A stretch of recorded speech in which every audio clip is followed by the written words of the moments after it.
Welcome to another story made by Oracle One. The gentle hum of the summer evening was laced with the scent of blooming jasmine and fresh-cut grass as the guests began arriving at the grand estate nestled on the edge of the sleepy town of Greystone. The sun was dipping low, casting a warm amber glow through the tall oaks that framed the manicured gardens. It was the perfect setting for a wedding, quiet, elegant, and steeped in tradition. No one expected that beneath the polished veneer of celebration, darkness was creeping in. Harper Langley stood near the entrance, a soft smile resting on her lips though her eyes darted nervously from face to face. At 28, Harper was the epitome of poised grace, tasked with managing the guest list and seating arrangements for her childhood friend, Elizabeth Warren's, wedding. It was Harper's last big responsibility before she moved to the city and left Greystone behind. Everything had to be flawless. A gust of wind swept through the grounds, rustling invitation cards and knocking over a small stack of RSVP envelopes Harper had placed on a wrought iron table near the reception hall's ornate doors. She moved to gather them, her fingers trembling slightly as she sorted through white cardstock inscribed with elegant calligraphy. Among the names of friends, family, and friends of friends was an addition that made her heart seize. An extra name, not just any name, but one that didn't belong, MJ Harper. Harper frowned. The RSVP had come in yielding a yes to Elizabeth's invitation, but no such name was on the original guest list.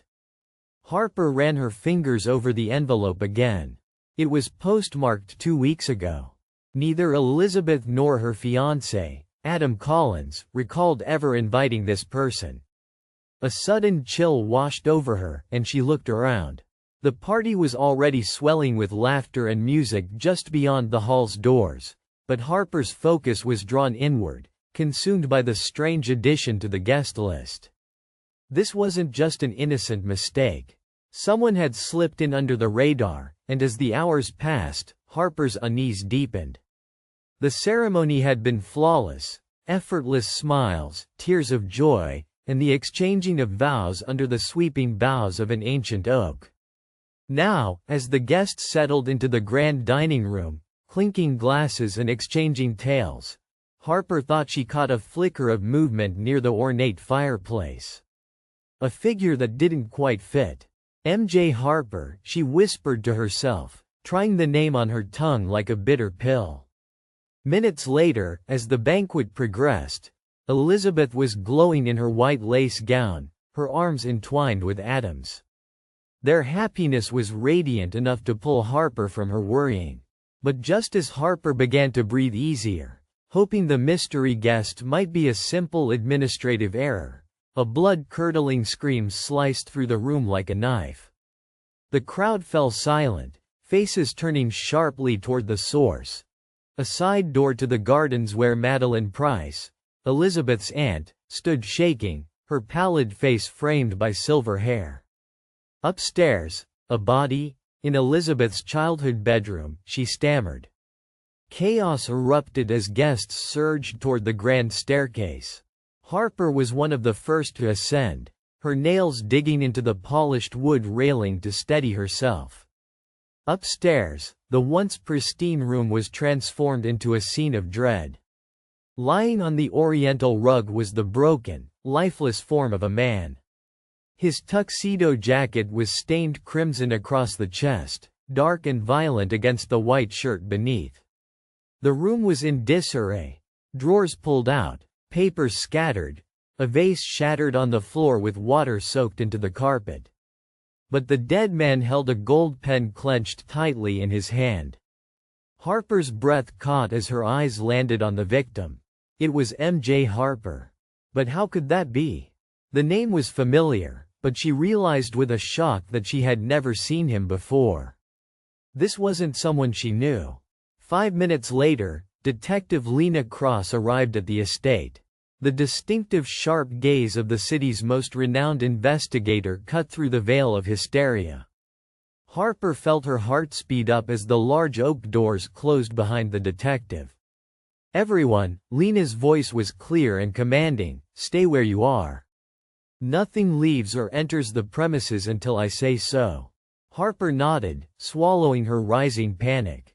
The wedding guests gathered into clusters, faces pale or masked with fresh confusion, whispers tumbling through the air.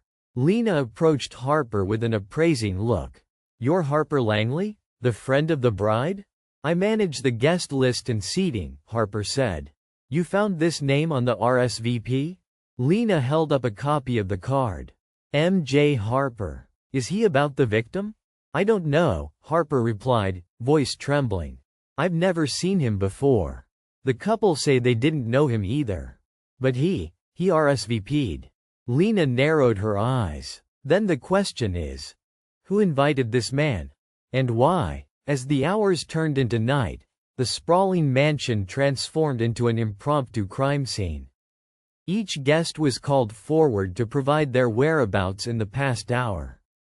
Whispers grew darker as suspicions deepened, and the unsettling thought made Harper's stomach knot. If this mysterious M.J. Harper had slipped through their carefully vetted list, what else did they not know? Lena's investigation unspooled secrets like thread from an old tapestry. The victim's true identity was quickly discovered through fingerprints. Malcolm James Harper, a small-time con artist with a record scattered across states for theft, fraud, and identity deception. But how had he ended up at the Warren estate? And why now? Harper combed through the RSVP notes, tracing each step of their communications. She found a peculiar pattern. A message sent anonymously to the couple a month ago contained a warning to stop the wedding. The sender claimed knowledge of dark secrets from Elizabeth's past and threatened ruin if the marriage proceeded. Elizabeth's face was pale as she read the note aloud, her hands trembling. I never told anyone about that. Lena leaned in. What secrets? Elizabeth faltered, then whispered, before Adam, there was someone, a man I thought I loved. But he vanished, disappeared without a trace. I never told my family or friends about what happened, not after it hurt so deeply. Could Malcolm Harper be that man? Harper suggested. Elizabeth shook her head. No, that was Daniel. But maybe Malcolm claimed to be someone else. The detective stepped back, eyes scanning the room once more. Suddenly, she pointed toward a quiet figure near the wall. Marcus Warren, Elizabeth's stern and distant father. Marcus, you look like you want to say something. Marcus stiffened. The rigid lines of his face softened, revealing years of buried pain. Daniel was my son's best friend. Daniel's disappearance nearly destroyed our family. Lena pressed. Do you believe this Malcolm is connected to Daniel's disappearance? Marcus nodded slowly. I want to believe he is. If someone is trying to sabotage my daughter's happiness, I want answers. Later that evening, Harper found herself alone in Elizabeth's childhood bedroom, the very same where the body was discovered.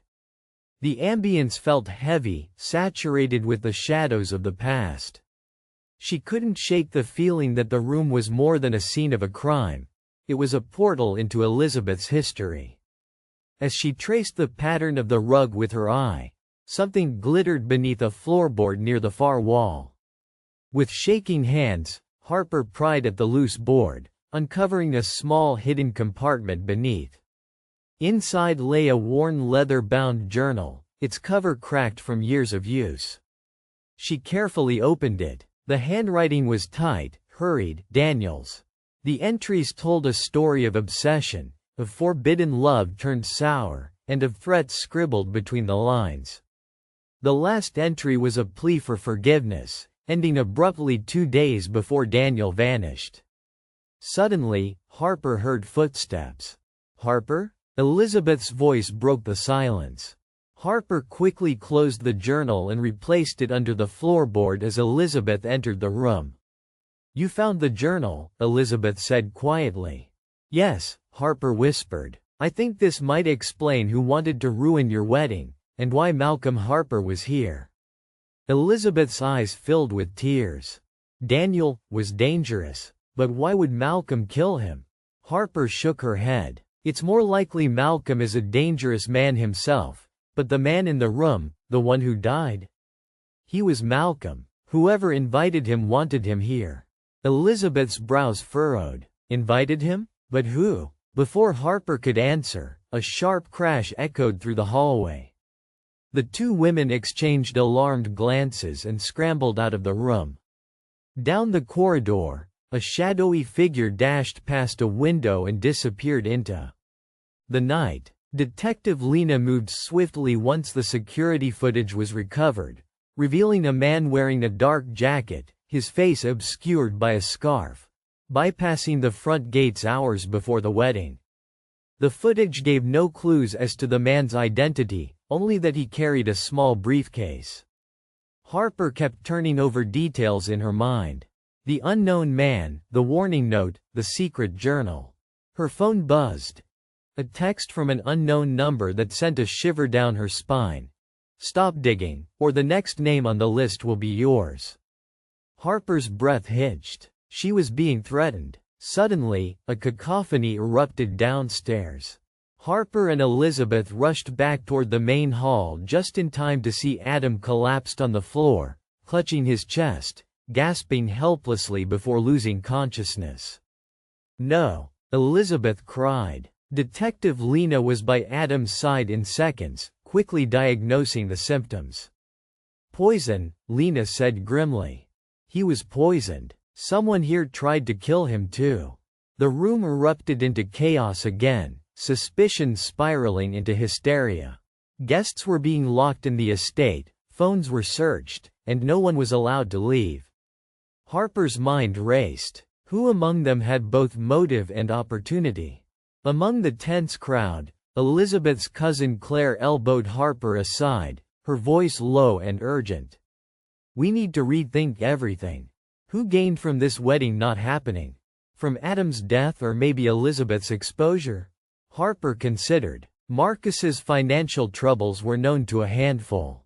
Claire's casual comments about inheritance disputes, old family rivalries, and the skeletons inside the Warren lineage that few ever dared uncover. And what about Malcolm Harper? His presence was no accident. He was the key. Envelopes of ransom, threats, and blackmail seemed to lurk beneath the gracious facade of the event. Determined to uncover the truth, Harper took a risk and sneaked into the kitchen, hoping to find something overlooked.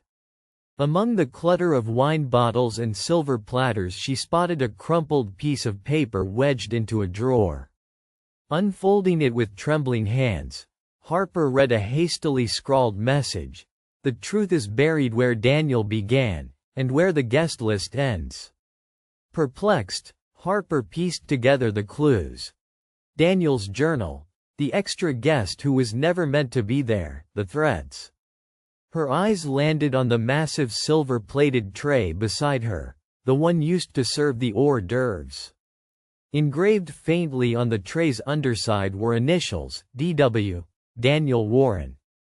Her pulse jumped. Deciding that the journal held more than just words, Harper located the old family attic, a dusty, forgotten room packed with remnants of every Warren generation.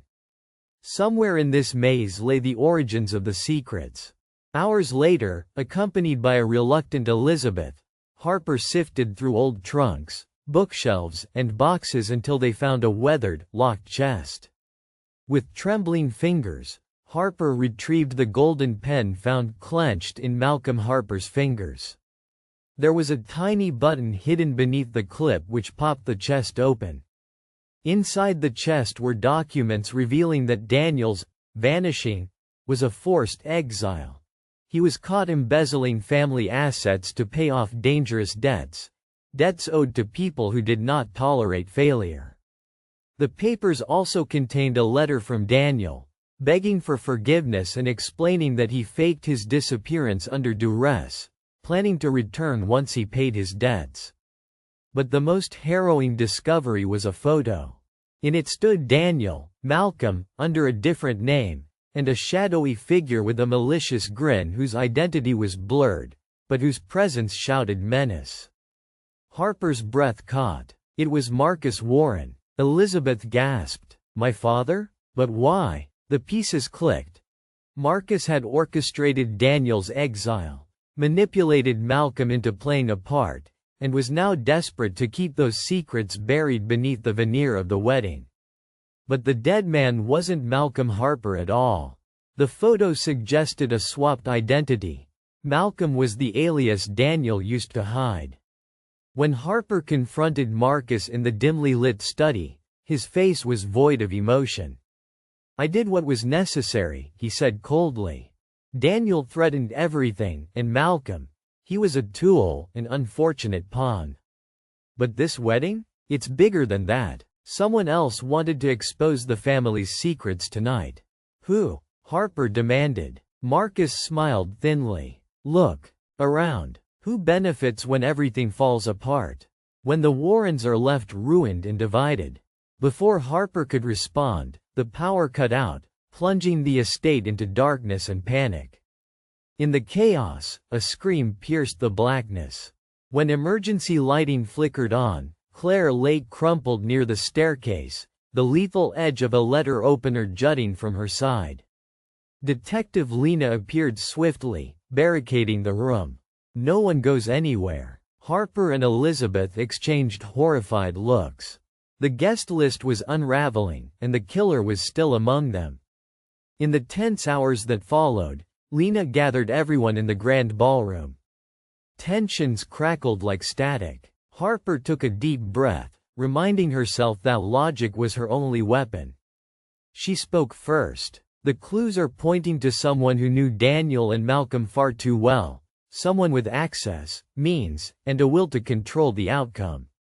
Elizabeth added softly, someone who wanted to bury the past, and kill anyone getting too close. Eyes darted around the room. Accusations hung unspoken. Suddenly, Lena stepped forward.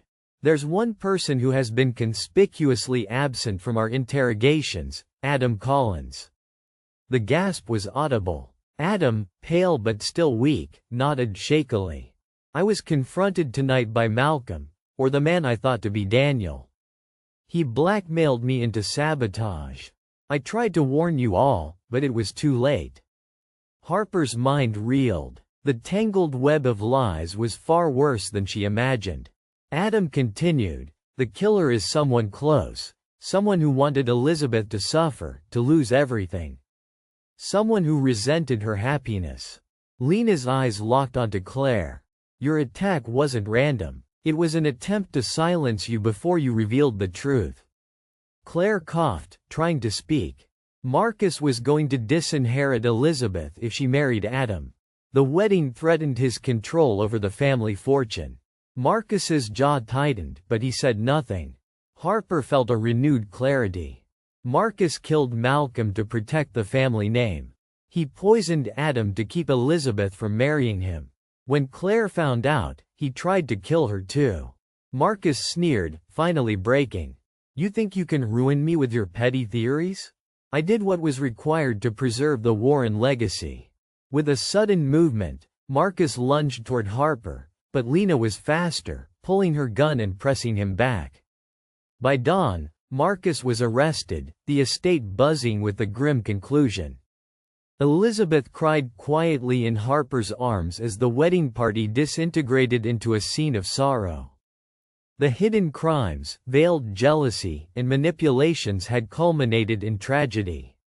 Harper stood among the ruins of the day's events, clutching the small leather journal to her chest. The wedding meant to mark new beginnings instead exposed the darkest truths. Yet, somehow, beneath the heartbreak, there was a faint glimmer of hope. Truth can be painful, but it heals. As the sun rose over Greystone, Harper walked out of the Warren estate, the weight of the extra name heavy on her mind. She had begun the day as a wedding planner but ended it a seeker of justice.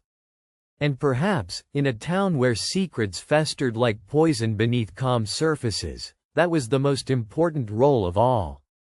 For more stories, like and subscribe.